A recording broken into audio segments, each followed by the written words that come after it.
another soul, and it's Seth Rollins. He's just cost Cody Rhodes the WWE Championship in the main event of WrestleMania and handed it directly to John Cena for his 17th.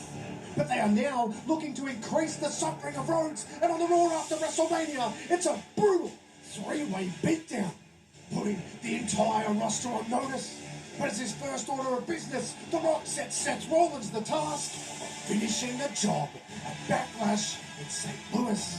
And it's finished the job he does, because after the beatdown, Cody is nowhere near 100%, and Rollins takes the win, but also takes it way too far. A severe concussion puts Rhodes on the shelf indefinitely. It's an immediate message to everyone in WWE just what kind of ruthless aggression they are willing to show. But what they also want to show is the power they have with The Rock on the board. Because as Rollins stands next to Cena, he says that because he beat a former world champion, he deserves a world championship match. And he knows some people that can make that happen. And they have. And it will be Jey Uso versus Seth Rollins at King and Queen of the Ring. But what about Cena? Will Cena have to defend his championship? Well, we get the answer, and it comes via the man who saves Jey Uso from the cheap shot beating he's getting the week after. And it's another flex of power, as Adam Pearce is powerless to stop them. But the man who isn't is the man who wants first crack at Cena's 17th World Championship. It's one of Cena's most famous rivals, and a man who has wanted to get his hands on him since losing to him in the Elimination Chamber. But he's going to have to wait, because Cena and Rollins dip out of the ring, and Cena, flat out, says no to the challenge. But Punk just laughs it off and says, if it was only your choice, John. You see, I've got my own special counsel. I have my own power. And before he left that sinking ship in Roman Reigns, I called in a favour. And that favour was that he organised me getting first crack at whoever the champion was after WrestleMania. So it looks like I'll be seeing your ass at King and Queen of the Ring.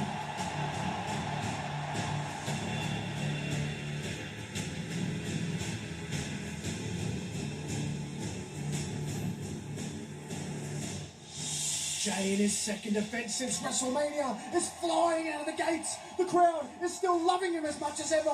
And Rollins, with this new edge though, and the backing of the board, has already eliminated Cody. But he's struggling to do the same to Jey.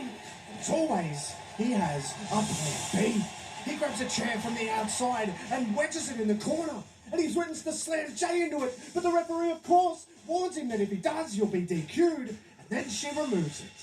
But as she does, and her back is turned, Jey gets a low blow from Seth Rollins. It's ridiculous.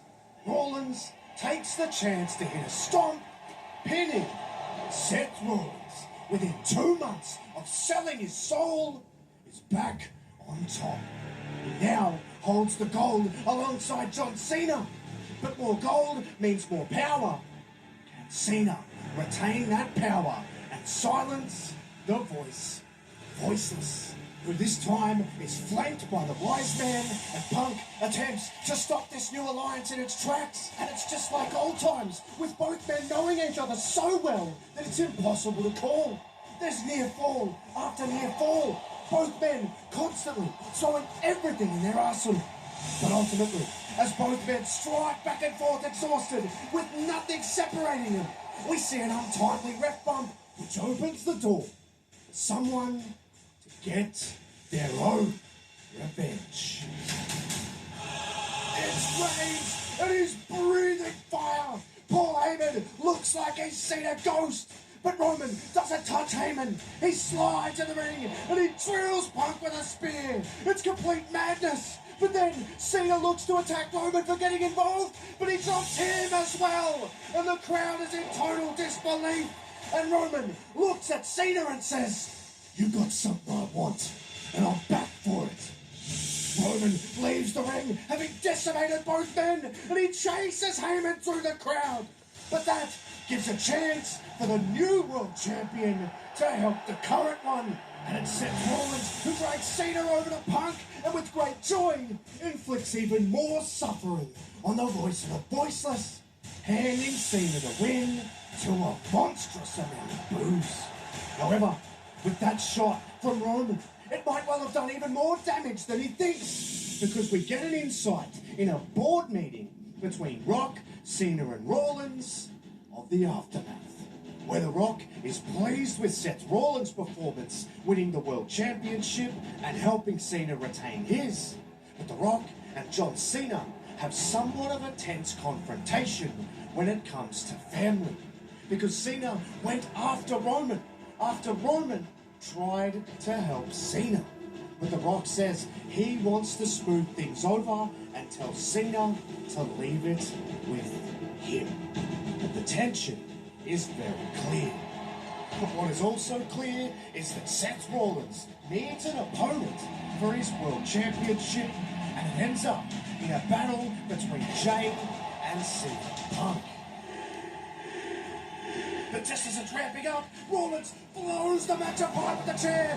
He smashes both men, causing the match to be thrown out. And we find out why. As Seth lets the world know. Nah. I'm sick to death of both of you. So at Money in the Bank, I'm taking you both out at the same time. Enough is enough. It's a triple threat.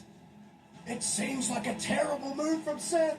Why have two opponents? Why have a match where you don't even need to be pinned to lose? Well, judging by the smug look on his face, it's all part of a grander plan. A plan B.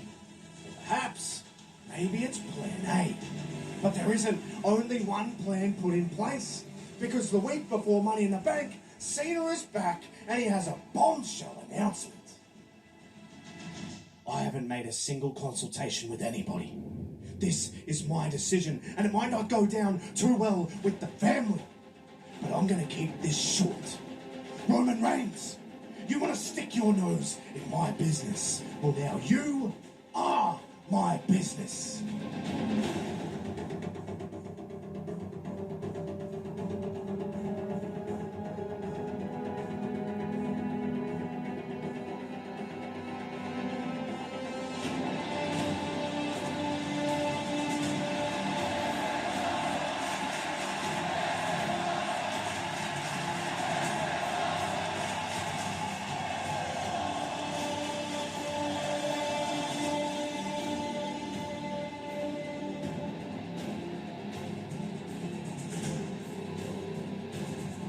Incredibly risky move of Rollins to take a triple threat match is already rearing its head, because both Punk and Jay work together as the match wears on. Rollins is loaded onto the table by Punk, and Jay flies off the top rope to finish the job.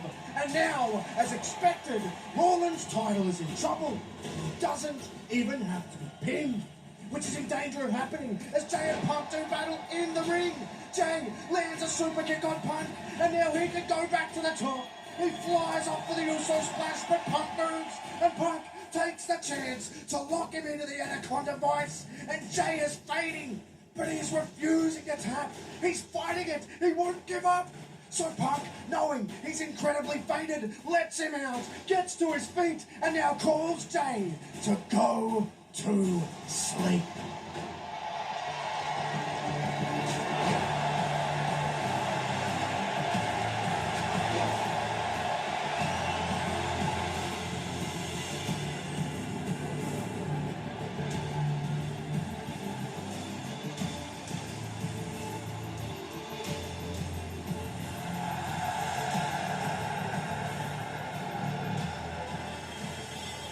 Plan B?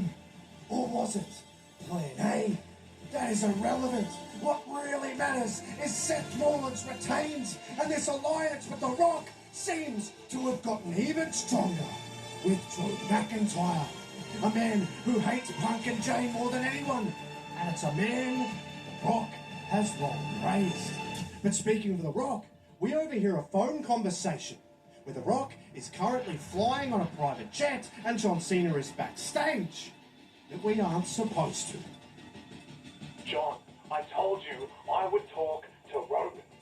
I could have smoothed this all out before it even got started.